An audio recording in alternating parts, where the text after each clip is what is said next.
জয় বাংলা, জয় বাংলা।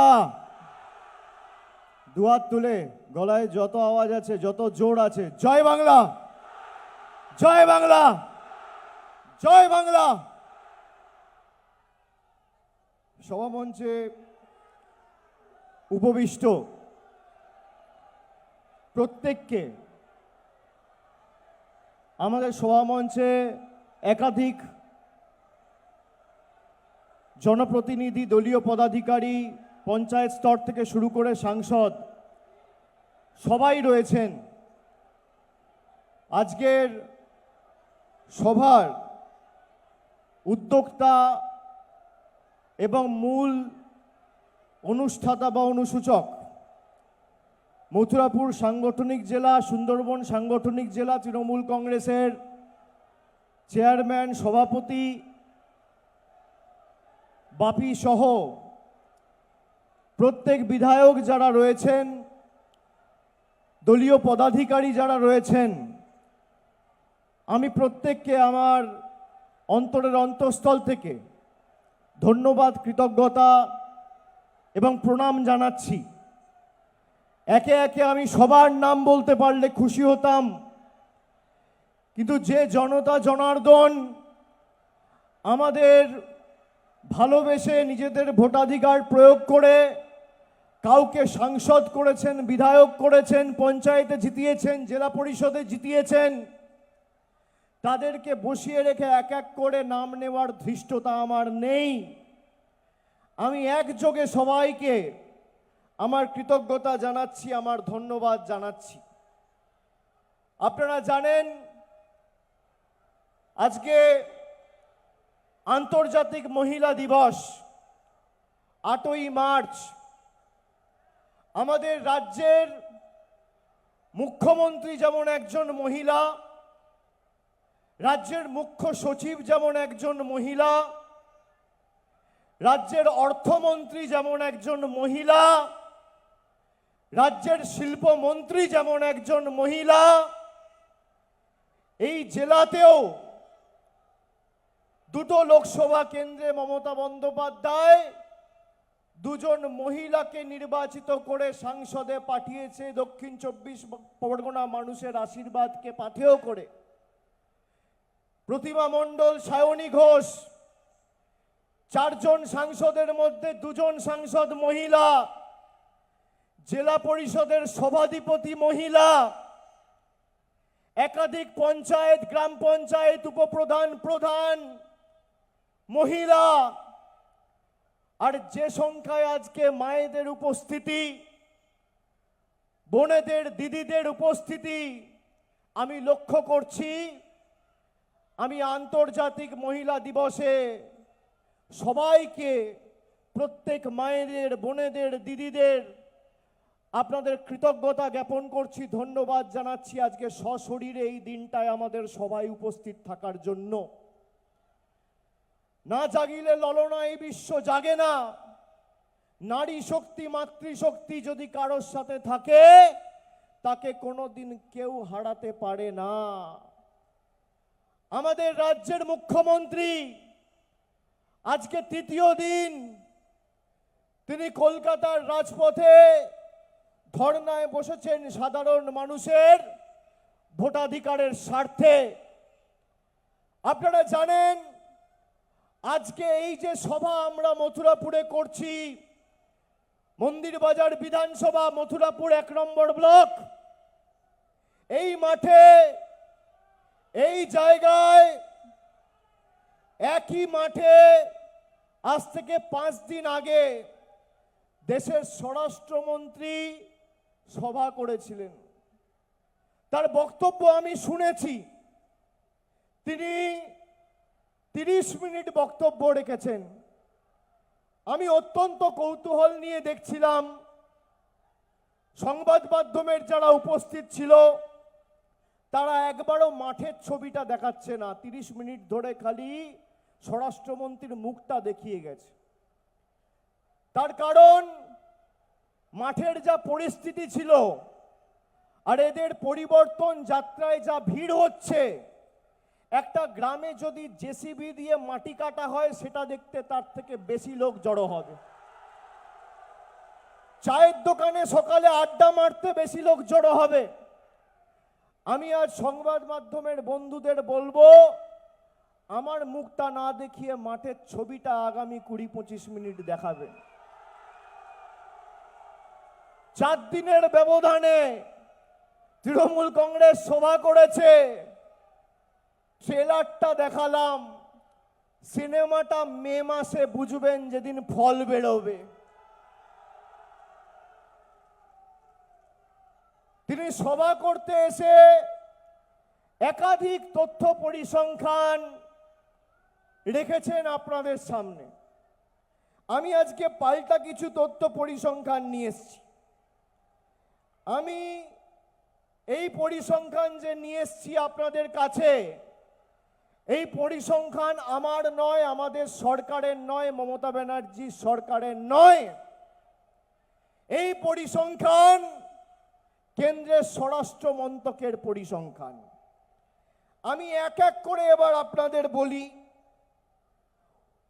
দেশের স্বরাষ্ট্রমন্ত্রী অত্যন্ত ব্যস্ত মানুষ, হতেই পারে দেশের অর্থমন্ত্রীর সাথে তার কথা হয় না, হতেই পারে অর্থ সচিবের সাথে তার দেখা হয় না, কথা হয় না।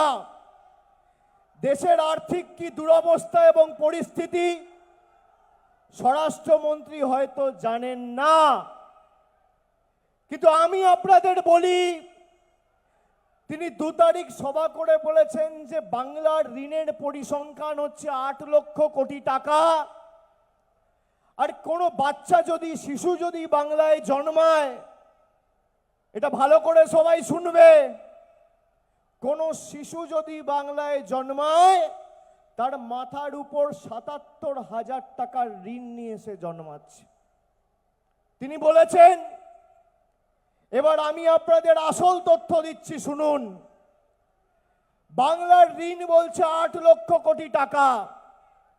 কি পরিস্থিতিতে মমতা বন্দ্যোপাধ্যায় ক্ষমতায় এসেছিল আপনারা দেখেছেন।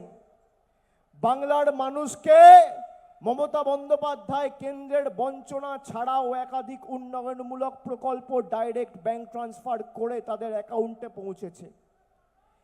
কেন্দ্র সরকার, নরেন্দ্র মোদী সরকার 2014 সালে ক্ষমতায় আসার আগে দেশের ঋণের পরিসংখ্যান ছিল 56 লক্ষ কোটি টাকা। আজকের দিনে দাঁড়িয়ে 12 বছর পরে ভারতবর্ষের ঋণের পরিসংখ্যান হচ্ছে 1,97,197 লক্ষ কোটি টাকা।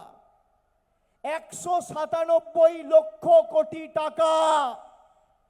একটা শিশু যদি ভারতবর্ষে জন্মায়, তাহলে তার মাথার উপর ঋণের পরিমাণ আর পরিসংখ্যান হচ্ছে 1,44,000 টাকা।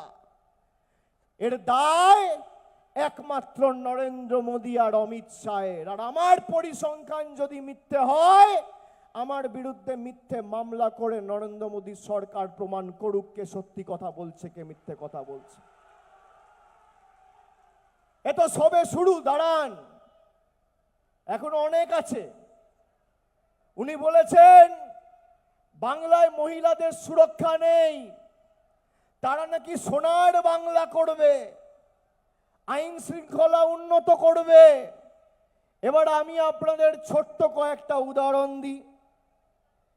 যে অমিত শাহ অধীনে স্বরাষ্ট্র মন্ত্রক রয়েছে, সেই স্বরাষ্ট্র মন্ত্রকের অধীনে এনসিআরবি, ন্যাশনাল ক্রাইম রেকর্ড ব্যুরোর যে তথ্য 2025 সালের সেপ্টেম্বর মাসে প্রকাশিত হয়েছে, সেখানে মহিলাদের উপর সমস্ত রকম নির্যাতন বা অপরাধের ক্ষেত্রে দেশে 1 নম্বর স্থানে রয়েছে উত্তরপ্রদেশ, 2 নম্বর স্থানে রয়েছে মহারাষ্ট্র, 3 নম্বর স্থানে রয়েছে রাজস্থান। মহিলাদের বিরুদ্ধে অপরাধ বা নির্যাতনের ক্ষেত্রে ফার্স্ট প্রাইজ বিজেপির ডবল ইঞ্জিন সরকার, সেকেন্ড প্রাইজ বিজেপির ডবল ইঞ্জিন সরকার, আর থার্ড প্রাইজ বিজেপির ডবল ইঞ্জিন সরকার। উত্তরপ্রদেশ মহিলাদের বিরুদ্ধে নির্যাতনের পরিসংখ্যান 66,381। মহারাষ্ট্র মহিলাদের বিরুদ্ধে নির্যাতন এবং অপরাধে পরিসংখ্যান হচ্ছে 47,101। রাজস্থান মহিলাদের বিরুদ্ধে নির্যাতন এবং অপরাধের ক্ষেত্রে পরিসংখ্যান হচ্ছে 45,450। পরেরটায় আসি, এবার আসি ধর্ষণের ঘটনা। ধর্ষণের ঘটনায় সারা দেশের মধ্যে কোন রাজ্য সব থেকে এগিয়ে? 1 নম্বর স্থানে রাজস্থান, 2 নম্বর স্থানে উত্তরপ্রদেশ, 3 নম্বর স্থানে মধ্যপ্রদেশ। অর্থাৎ ধর্ষণের ক্ষেত্রে গোল্ড মেডেল বিজেপির ডবল ইঞ্জিন সরকার, ধর্ষণের ক্ষেত্রে সিলভার মেডেল বিজেপির ডবল ইঞ্জিন সরকার, আর ধর্ষণের ক্ষেত্রে ব্রোঞ্জ মেডেল বিজেপির ডবল ইঞ্জিন সরকার। এবার আসি পণের জন্য মহিলাদের মৃত্যুর ঘটনার ক্ষেত্রে 1 নম্বর স্থানে উত্তরপ্রদেশ, 2 নম্বর স্থানে বিহার, আর 3 নম্বর স্থানে মধ্যপ্রদেশ। তিনটেই ডবল ইঞ্জিন সরকার। পরেরটায় আসি, দিল্লি পুলিশ যার অধীনে, যে কেন্দ্র সরকারের স্বরাষ্ট্র মন্ত্রকের অধীনে 2023 সালে শুধু দিল্লিতে মহিলাদের উপর নির্যাতনের ঘটনা ঘটেছে 13,366টি। দেশের মধ্যে 1 নম্বর। 2 নম্বর বম্বে, মুম্বাই, 3 নম্বর ব্যাঙ্গালোর। পরেরটায় আসি, অমিত শাহ বলছে বাংলায় বিজেপি সরকার গড়লে আইনের শাসন তিনি প্রতিষ্ঠা করবেন। দেশের মধ্যে সব থেকে বেশি খুনের ঘটনা 1 নম্বর উত্তরপ্রদেশ, সব থেকে বেশি খুনের ঘটনা 2 নম্বর বিহার, 3 নম্বর মহারাষ্ট্র। তিনটেই ডবল ইঞ্জিন সরকার। পরেরটায় আসি, অপহরণের ঘটনায় দেশের মধ্যে 1 নম্বর উত্তরপ্রদেশ, 2 নম্বর মহারাষ্ট্র, 3 নম্বর মধ্যপ্রদেশ। তিনটেই ডবল ইঞ্জিন সরকার। দাঙ্গার ঘটনা 1 নম্বর মহারাষ্ট্র, 2 নম্বর মণিপুর, 3 নম্বর বিহার। তিনটেই ডবল ইঞ্জিন সরকার। আমি যে তথ্যগুলো দিলাম এই তথ্য আমার বানানো নয়, এনসিআরবির তথ্য। আমি অমিত শাহকে বলবো, আপনি তৃণমূলের পিছনে আক্রমণ না করে দিল্লি পুলিশকে কাজে লাগান, সিআরপিএফকে কাজে লাগান। কে আপনার বক্তব্যটা লিখেছে তাকে বার করুন, তাকে বার করে তাকে চিহ্নিত করে তার বিরুদ্ধে ব্যবস্থা নিন।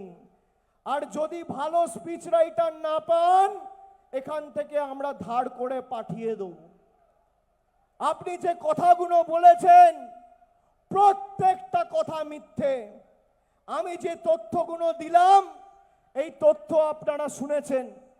এখানে মিডিয়া রয়েছে, আপনাদের হাতে হাতে মোবাইল ফোন রয়েছে, আমার কথা রেকর্ড করছেন।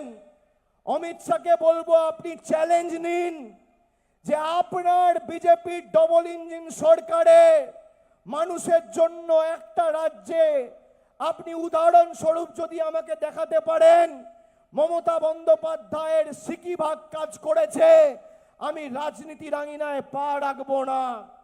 আপনি চ্যালেঞ্জ গ্রহণ করুন,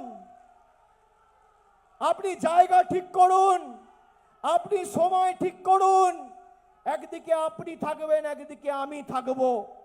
আপনার পরিসংখ্যান নিয়ে আপনি আসবেন, আমার পরিসংখ্যান নিয়ে আমি যাব। ভোকাট্টা করে মাঠের বাইরে বের করে দেবো 10-0 গোল দিয়ে। আপনি মানুষকে মিথ্যে কথা বলছেন যে মমতা বন্দ্যোপাধ্যায়ের আমলে একটা শিশু বাংলায় জন্মালে তার মাথার উপর 77,000 টাকার ঋণ। আরে নরেন্দ্র মোদীর আমলে তার অধীনে যদি একটা বাচ্চা ভারতবর্ষে জন্মগ্রহণ করে তার মাথার উপর 1,44,000 টাকার ঋণ। দায় কার?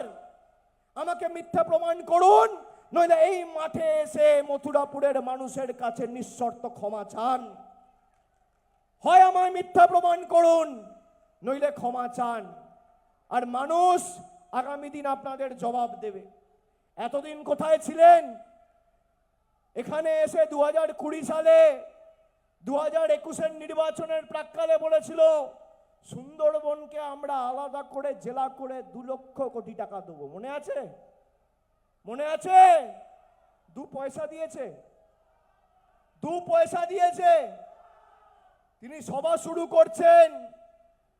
শুরু করছেন অভিষেক বন্দ্যোপাধ্যায় দিয়ে, সভা শেষ করছে অভিষেক বন্দ্যোপাধ্যায় দিয়ে। আমার বাপ্পা পান্ত করা ভালো কথা, আমার বাপ্পা পান্ত আপনি 10 বছর ধরে করছেন। মানুষ আমার সাথে আছে, আপনার সাথে যেমন ইডি আছে, সিবিআই আছে। আপনি এজেন্সিকে আমার বিরুদ্ধে লাগিয়ে আমার কেশাগ্র স্পর্শ করতে পারেননি, কাঁচকলা করেছেন। মানুষ আমার সঙ্গে। আর এই জেলা 2008 থেকে তৃণমূলের শক্তিশালী ঘাঁটি। সিপিএম এর অনাচার অত্যাচারের বিরুদ্ধে প্রথম গর্জে উঠেছিল এই দক্ষিণ 24 পরগনা জেলা। 2021 সালে 31টার মধ্যে 30টা আপনারা তৃণমূল কংগ্রেসকে জিতিয়েছিলেন। আমার যতটুকু সামর্থ্য এখতিয়ার রয়েছে আমি আমার মতো করে লড়াই করে দক্ষিণ 24 পরগনার এলাকায় অঞ্চলে জল কল রাস্তা পৌঁছে দিয়েছি। আগামী দিন 31-0 করতে হবে তৃণমূলের পক্ষে। যেখানে যা দরকার উন্নয়নের দায়ভার আমার কাঁধে আমি তুলে নিয়ে যাচ্ছি প্রত্যেকটা বিধানসভা। আমি আছি তো।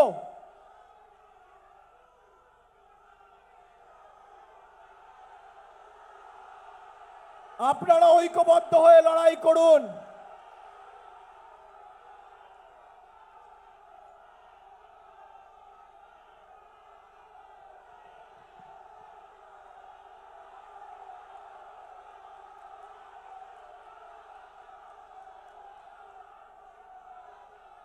অমিত শাহ এসেছিল বিজেপির রথযাত্রা সূচনা করতে। এ তো রথযাত্রার আগেই বিসর্জন যাত্রা হয়ে গেছে। এমন রথযাত্রার অবস্থা যে ড্রাইভার আর উপরে 4টে হাত নাড়ার লোক ছাড়া আর লোক নেই, কোথাও কোনো লোক নেই। বাংলায় এসআইআর করতে গিয়ে বিজেপিতে এসআইআর হয়ে গেছে। বাংলার মানুষের অধিকার কাটতে গিয়ে নিজেদের গর্ত নিজেদের কবর নিজেরাই খুঁড়েছে। আপনি দেখুন কি অবস্থা। খালি দক্ষিণ 24 পরগনায় নয়, নদিয়া, কুচবিহার, জলপাইগুড়ি, গড়বেতা, পূর্ব বর্ধমান, পশ্চিম বর্ধমান, যেখানে যাচ্ছেন, হাওড়া, হুগলি, সর্বত্র ফাঁকা। আমি তো 50-এর নিচে নামাবো বলেছি। খালি দক্ষিণ 24 পরগনার দায়িত্বটা আপনাদের, যাতে বাকি বাংলার অন্যান্য প্রান্তে আপনাদের লড়াই আমি সৈনিকের মতো লড়ে এদের 50-এর নিচে নামাতে পারি। কিন্তু 31-0 দক্ষিণ 24 পরগনাকে তৃণমূলের পক্ষে করার দায়িত্ব আপনাদের সবাইকে নিতে হবে। অমিত শাহ এসে বলেছেন दीदी अगले बार जीत के आए तो भाईपो का शासन होगा, अभिषेक बनर्जी प्रदेश चलाएगा। তাই নাকি? আমি জানি না অমিত বাবু, সম্মানীয় স্বরাষ্ট্রমন্ত্রী, আপনি বাংলার রাজনীতি কতটা ফলো করেন, কতটুকু নজর রাখেন। আমি 2014 সালে সাংসদ হয়েছি, আজকে 2026, 12 বছর। আমি আজ পর্যন্ত আমার লোকসভা কেন্দ্রের বাইরে আজ পর্যন্ত কোনো সরকারি অনুষ্ঠানে যাইনি। আমি আজ পর্যন্ত কোনো শিল্প সম্মেলনে যাইনি। আমি আজ পর্যন্ত কোনো খেলায় যাইনি, কোনো মেলায় যাইনি। আমি আজ পর্যন্ত কোনো ফিল্ম ফেস্টিভ্যালে যাইনি, কার্নিভালে যাইনি, সরকারি পরিষেবা প্রদান অনুষ্ঠানে যাইনি আমার লোকসভা কেন্দ্রের বাইরে। তার কারণ আমি জানি একজন জনপ্রতিনিধি হতে গেলে তাকে অনেক বাধ্যবাধকতা মেনে চলতে হয়।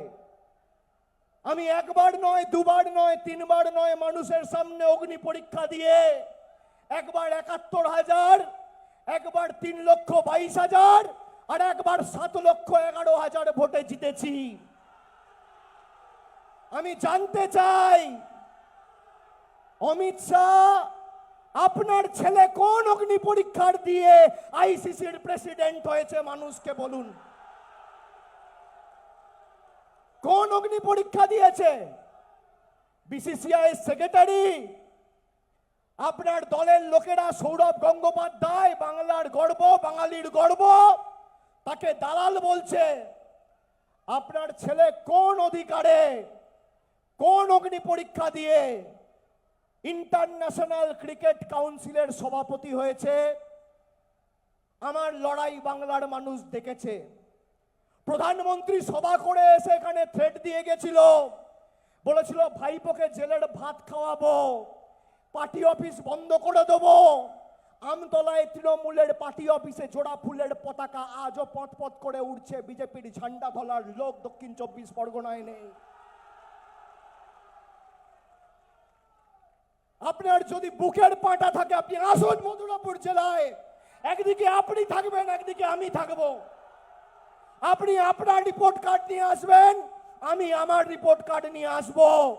আপনার মোদি বাবু ১২ বছর দেশের জন্য, রাজ্যের জন্য কি করেছে, আর আমাদের দিদি 14 বছরে বাংলার মানুষের জন্য কি করেছে? হবে নাকি তথ্য পরিসংখ্যানের লড়াই? লক্ষ্মীর ভান্ডার দিল কে? তৃণমূল কংগ্রেস। আবার কে? যারা সকাল বিকেল দাঁড়িয়ে মমতা ব্যানার্জিকে ব্যঙ্গ বিদ্রুপ করতেন, গালমন্দ বলতেন, আজকে তারাই লাইনে দাঁড়িয়ে যুবসাথীর ফর্ম ফিল আপ করছেন। কি সুন্দর! এটাই তো গণতন্ত্রের রীতি। আমরা যখন সরকারে, যারা আমাদের ভোট দিয়েছে, আমাদের সরকার, তাদের জন্য কাজ করতেও বদ্ধপরিকর, যারা বিরুদ্ধে দিয়েছে তাদের জন্য কাজ করতেও বদ্ধপরিকর। আর শুধু বলেনি, তিনি করে দেখিয়েছেন। ফেব্রুয়ারির ৫ তারিখ বাজেট হয়েছে, সেখানে যুবসাথীর কথা ঘোষণা হয়েছে। আর আজকে ৮ তারিখ মার্চ মাসের, ১ মাস হয়েছে। ১ মাসের মধ্যে ইতিমধ্যে ব্যাংক অ্যাকাউন্টে টাকা ঢুকতে শুরু করে দিয়েছে যুবসাথী। আজকে রবিবার, ব্যাংক বন্ধ। সোমবার, মঙ্গলবারের মধ্যে যে ৭৯ লক্ষ যুবকেরা যুবসাথীর জন্য ফর্ম ফিল আপ করেছেন, সবার অ্যাকাউন্টে মামাটি মানুষের সরকার টাকা পৌঁছে দেবে দুদিনের মধ্যে। আপনি কি করেছেন? আপনি সপ্তম পে কমিশনের কথা বলেছেন। বাংলার বাজেট পড়েছেন? বাংলার বাজেটে মমতা বন্দ্যোপাধ্যায় সপ্তম পে কমিশনের কথা ঘোষণা করেছে। আপনার যে ভাষণ লিখেছে, আপনি তাকে ধরে আগে তার বিরুদ্ধে ব্যবস্থা নিন। কিচ্ছু জানে না, পিছনে বাংলায় কি লেখা আছে একটা শব্দ পড়তে পারবে না, বাংলায় কথা বলতে পারে না, বাংলা বলতে পারে না। তার দলের মন্ত্রী সুকান্ত মজুমদার, তাকে বলছে সুকান্ত মজমুদার। কি অবস্থা! আর সে তল্পি বাহক স্টেজে বসে হাসছে। কৃতদাস মজুমদারকে বলছে মজমুদার। আপনি ভাবুন, আমাদের বীর বিপ্লবী মনীষীদের অপমান। রবীন্দ্রনাথ ঠাকুরকে বলছে রবীন্দ্রনাথ সান্যাল। সাহিত্য সম্রাট বঙ্কিমচন্দ্র চট্টোপাধ্যায়কে দেশের প্রধানমন্ত্রী বলছেন বঙ্কিম দা। চায়ের দোকানে বসে যেন বেঞ্চে পা নাড়িয়ে আড্ডা মারত। বঙ্কিম দা। স্বামী বিবেকানন্দকে বলছে অজ্ঞ বামপন্থী প্রোডাক্ট। ঈশ্বরচন্দ্র বিদ্যাসাগরের মূর্তি ভাঙা হচ্ছে। এই দক্ষিণ ২৪ পরগনায় আপনি বলুন তো, আপনার বিপদে আপদে একটা বিজেপির লোক কোনোদিন একটাকে ফোনে পেয়েছেন? কেউ গেছে? যারা ধর্মের বিভাজনের ভিত্তিতে রাজনীতি করে, তারা রাজনৈতিকভাবে দেউলিয়া।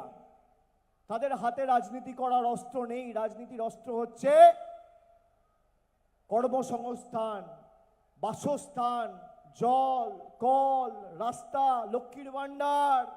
যেটা মমতা বন্দ্যোপাধ্যায় দিয়েছে, এই দক্ষিণ 24 পরগনায় আবাসে যত নাম ছিল 95% নাম ক্লিয়ার করে মমতা বন্দ্যোপাধ্যায় প্রত্যেককে দক্ষিণ 24 পরগনা জেলায় বাড়ির টাকা পৌঁছে দিয়েছে সম্পূর্ণ নিজের কোষাগার থেকে।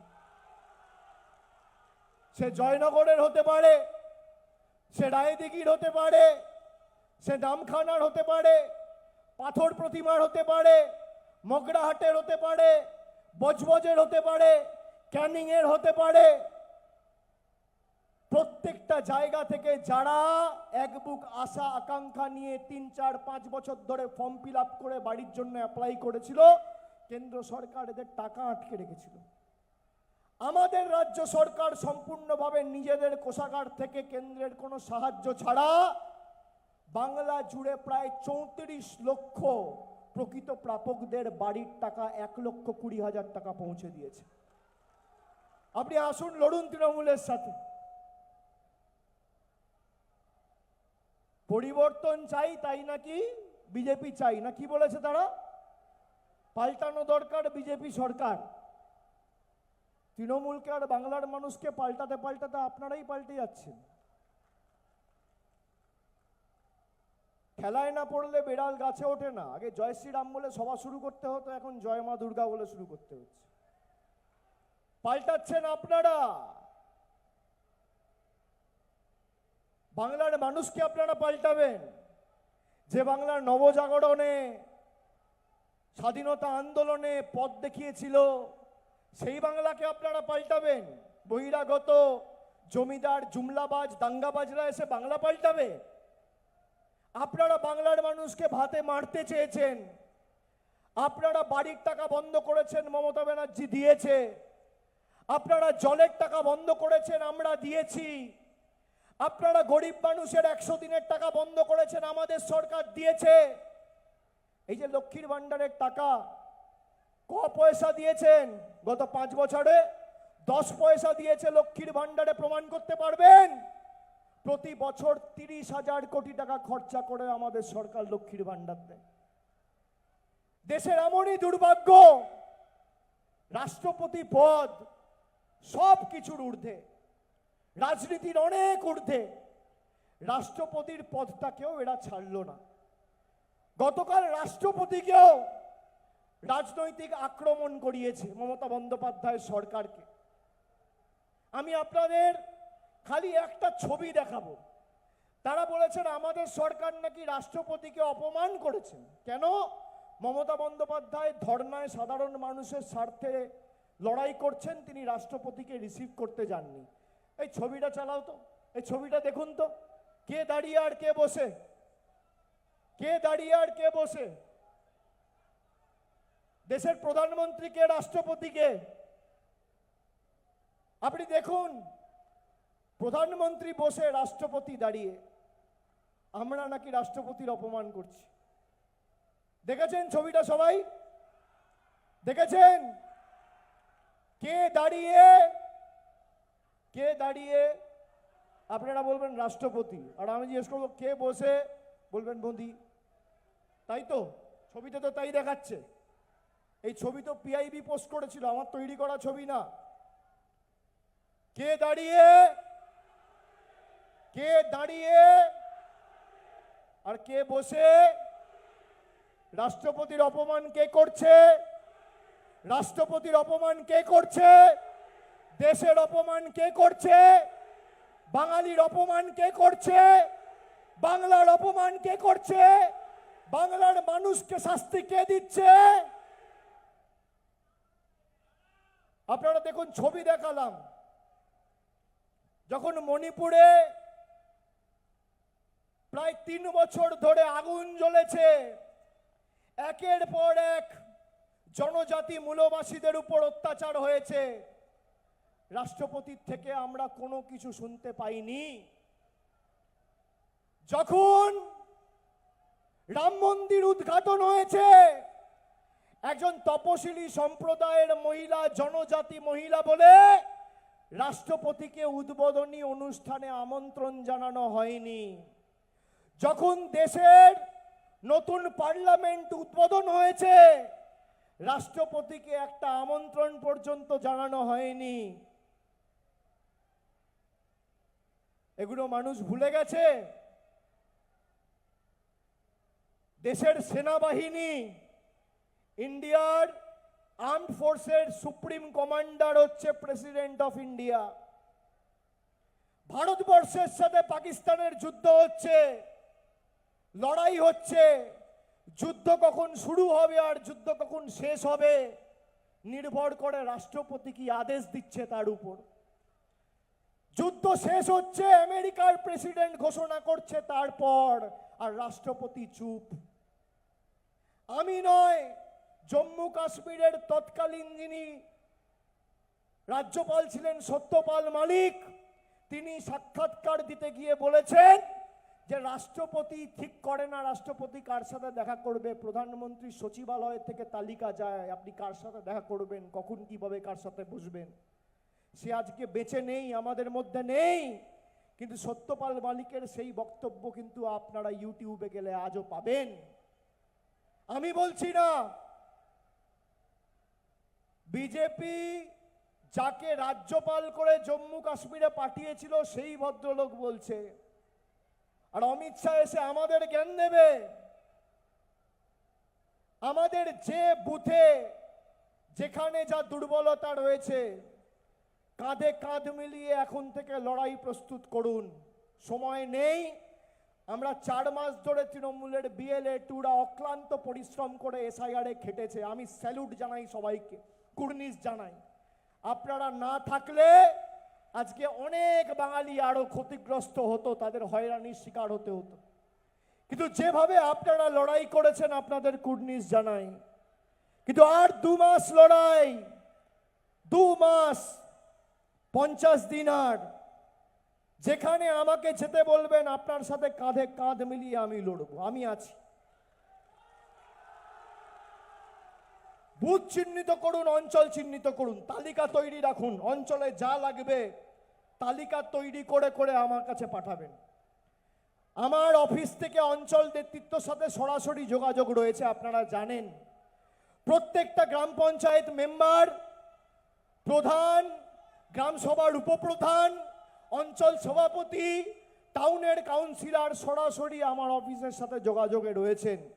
তালিকা তৈরি করুন, কোথায় জল লাগবে, রাস্তা লাগবে, লাইট লাগবে, আলো লাগবে, কল লাগবে, আমার সামর্থ্য অনুযায়ী আমি লড়াই করে আদায় করে এনে দেবো। দক্ষিণ 24 পরগনার একটা বুথেও যেন ভারতীয় জনতা পার্টির জল্লাদরা মাথা তুলতে না পারে।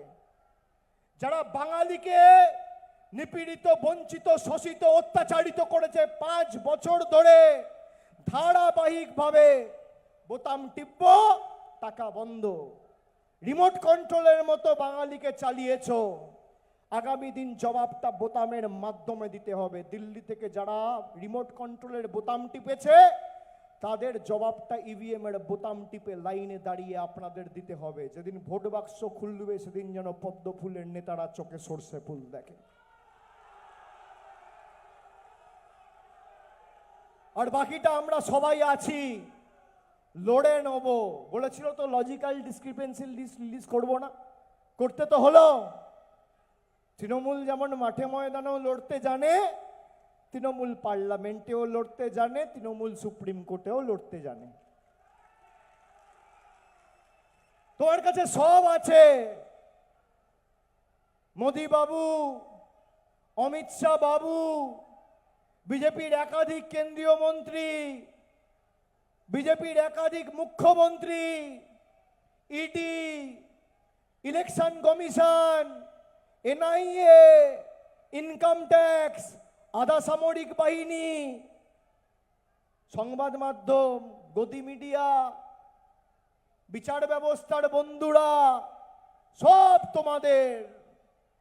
কিন্তু তাও পরিবর্তন যাত্রা ফাঁকা। তার কারণ যারা পরিবর্তন যাত্রায় অংশগ্রহণ করবে সেই মানুষগুলো তোমাদের সাথে নেই, সেই মানুষগুলো তৃণমূলের ছাতার তলায় রয়েছে, যারা আগামী দিন আবার চতুর্থবার মামাটি মানুষের সরকার তৈরি করবে। সব আছে, এদের সব আছে, তাও কিছুই নেই। আর আমাদের কিচ্ছু নেই, তাও সব আছে। তার কারণ 10 কোটি মানুষ আমাদের সাথে আছে। বিজেপির পরিবর্তন যাত্রা গেলে আমি বলেছিলাম আগের দিন, এরা আমাদের মাছ মাংস খাওয়া নিয়ে ব্যঙ্গ বিদ্রুপ করে। প্রধানমন্ত্রী বলে যারা মাছ খায় তারা মুঘল। বিহারের উপমুখ্যমন্ত্রী তিনি আজ থেকে 10 দিন আগে বলেছেন বিহারে মাছ বিক্রি করা যাবে না, মাংস বিক্রি করা যাবে না। আমি বললাম পরিবর্তন যাত্রা গেলেই সামনে একটা মাছ নিয়ে দাঁড়িয়ে থাকবে, এদের ট্রাক দেখলে এটা মাছ নিয়ে দাঁড়িয়ে থাকবে। আমাদের কথায় আছে মাছে ভাতে বাঙালি, আর এরা ঠিক করে দেবে কে মাছ খাবে, কে মাংস খাবে, কে কোথায় চিকেন পকোড়া বিক্রি করবে, কে চাউমিন বিক্রি করবে, কে চিকেন প্যাটিস বিক্রি করবে, কে এগ রোল বিক্রি করবে। বাংলায় কোথায় কে কি খাবে, কে কি পড়বে, আর কোথায় কে কি বিক্রি করবে ঠিক করবে বঙ্গবাসী, বিজেপির নেতারা নয়, দিল্লির বাবুরা নয়। তোমাদের যত ক্ষমতা আছে প্রয়োগ করো। 60 লক্ষ জীবিত মানুষকে আন্ডার অ্যাডজুডিকেশন ঢুকিয়ে দিয়েছে। 60 লক্ষ, 60,000, 6 লক্ষ নয়, 60 লক্ষ। যে ভোট দিতে দেবো না, ভোট দিতে দেবে না। তার কারণ ভোট দিলে যদি তৃণমূলকে ভোট দেয়, যারা এক বুক আশা আকাঙ্ক্ষা নিয়ে 2021 সালে বিজেপিকে ভোট দিয়েছিলেন, 5 বছর বিজেপির আসল স্বরূপটা আপনারা দেখেছেন।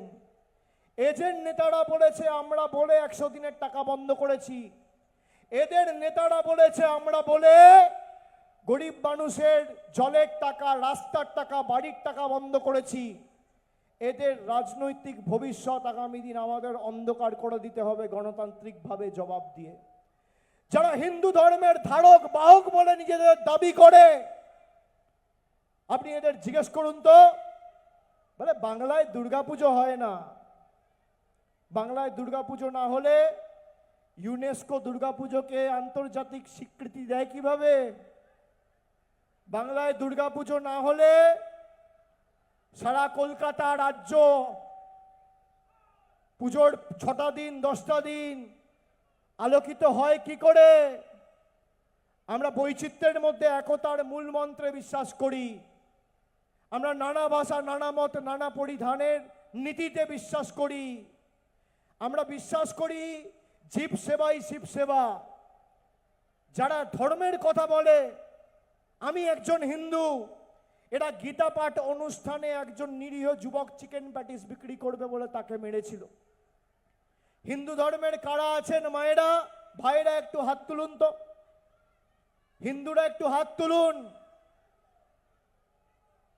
গীতা পাঠ অনুষ্ঠানে শুনে রাখুন, গীতা পাঠ অনুষ্ঠান, গীতা হচ্ছে এমন একটা পবিত্র গ্রন্থ যেখানে স্বয়ং শ্রীকৃষ্ণের মুখের বাণী রয়েছে। 1টা 2টো 4টে 5টা 6টা 10টা শ্লোক নয়, 700 শ্লোক রয়েছে। সেই গীতা পাঠ অনুষ্ঠানে একজন নিরীহ যুবক পেটের দায়ে চিকেন প্যাটিস বিক্রি করছে বলে তাকে উত্তরপ্রদেশ থেকে ছেলেরা এসে বিজেপির ঠান্ডা ধরে মেরেছে। তাকে পুলিশ অ্যারেস্ট করেছে। সে বেলে বাইরে বেরোনোর পরে তাকে মালা দিয়ে বরণ করা হচ্ছে। গীতাতে শ্রীকৃষ্ণ স্বয়ং বলছে, যারা গীতা পড়েছে তারা জানে, বিজেপির কোনো নেতা গীতার একটা শ্লোক বলতে পারবে না। যদি কেউ বলতে পারে তাহলে এই কুকর্ম তারা কোনদিন করতে পারে না, আমার দৃঢ় বিশ্বাস। গীতার 5ম অধ্যায় 18 নম্বর শ্লোক, শ্রীকৃষ্ণ স্বয়ং বলছেন, বিদ্যা বিনয় সম্পন্নে ব্রাহ্মণে গবি হস্তিনী সুনিচৈবা স্বপাকে চা পণ্ডিতা সমদর্শিনা। তার মানে শ্রীকৃষ্ণ স্বয়ং বলছেন যে একটা মানুষ তো বটেই, আমি একটা পিঁপড়ে, একটা কুকুর, একটা গাছ, একটা বিড়াল, একটা জন্তুর মধ্যেও বিরাজমান। একটা মানুষের মধ্যে তো আমি আছি, সর্বত্র আমি রয়েছি। সেই গীতা পাঠ অনুষ্ঠানে 77টা এমএলএ নিয়ে বিজেপির নেতারা ঠিক করছে কে প্যাটিস বিক্রি করবে আর কে রোল বিক্রি করবে। এই হচ্ছে বিজেপির হিন্দুত্ব। আপনি আসুন, মঞ্চ বাঁধুন, আপনি আপনার পরিসংখ্যান নিয়ে আসুন, আমরা আমাদের পরিসংখ্যান নিয়ে আসব। আমি তো চ্যালেঞ্জ দিয়ে গেলাম, কিন্তু আপনাদের দায়িত্ব কি, যে বুথে তৃণমূলের 200 লিড আছে আগামী দিন সেটা বাড়িয়ে 400 করতে হবে। যেখানে 400 আছে সেখানে 500 করতে হবে। যে বিধানসভায় তৃণমূলের 50,000-এর ব্যবধান রয়েছে সেটা 70 করতে হবে, যেখানে 25 রয়েছে সেটা 50 করতে হবে।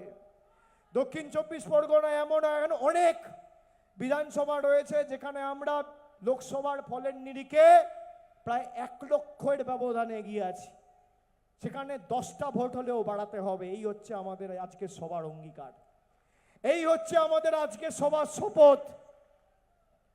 বাকিটা নির্বাচন ঘোষণা হওয়ার দিন থেকে বুঝে নেব। চলবে না অন্যায়, টিকবে না ফন্দি, জনগণের আদালতে হতে হবে বন্দী। আর আমি তো আছি, নির্বাচন ঘোষণা হওয়ার পর প্রতি সপ্তাহে আসব, 2 দিন ছাড়া আসব। যেখানে যেতে বলবেন সেখানে যাব, যে বিধানসভায় ঢুকতে বলবেন, অঞ্চলে ঢুকতে বলবেন, ঐক্যবদ্ধ হয়ে লড়াই করব। কিন্তু আমাদের এই লড়াই শুধুমাত্র তৃণমূলকে জেতানোর লড়াই বা তৃণমূলকে জিতিয়ে দক্ষিণ 24 পরগনায় 31-0 তৃণমূলের পক্ষে করার লড়াই নয়। যারা 5 বছর ধরে বাঙালিকে অপমানিত করেছে তাদেরকে শিক্ষা দেওয়ার লড়াই। এটা প্রতিরোধের ভোট, এটা শিক্ষা দেওয়ার ভোট, এটা প্রতিশোধের ভোট। মনে থাকবে, মনে থাকবে, মনে থাকবে। যতই করো হামলা, যতই করো হামলা, যারা আছেন দুহাত তুলে বলুন, যতই করো হামলা, যতই করো হামলা, যতই করো হামলা, যতই করো হামলা, যতই করো হামলা, যতই করো হামলা, যতই করো হামলা। জয় বাংলা, জয় বাংলা, জয় বাংলা, জয় বাংলা, জয় বাংলা, জয় বাংলা, জয় বাংলা, জয় বাংলা, জয়